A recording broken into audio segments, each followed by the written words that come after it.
Move-in day. Ooh, it is so full of emotions for students, for parents, for everyone. Most parents are spending months preparing for that moment. The dorm supplies, the schedules, the meal plans, the orientation sessions, the packing list. But there's one thing most families don't prepare for. It's the emotional transition. College isn't a simple change of address. It's an identity shift. For the first time, your student becomes the primary person responsible for their own life.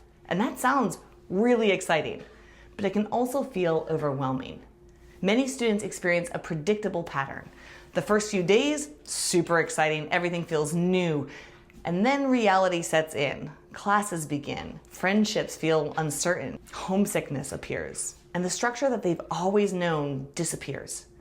Parents often panic when this happens. They receive that phone call, y'all know the one, or the text message, the tears, and their instinct is to fix, to rescue, to reassure, to offer a path back to comfort. And I understand that impulse, but discomfort is not necessarily a sign that something is wrong. Discomfort is evidence that growth is happening. Your student's job is not to avoid the uncertainty.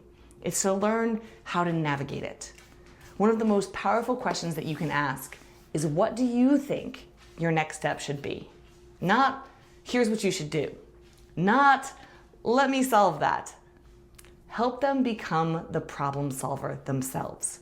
Because 4 years from now, employers, they're not going to care whether your student had a perfectly comfortable experience or transition.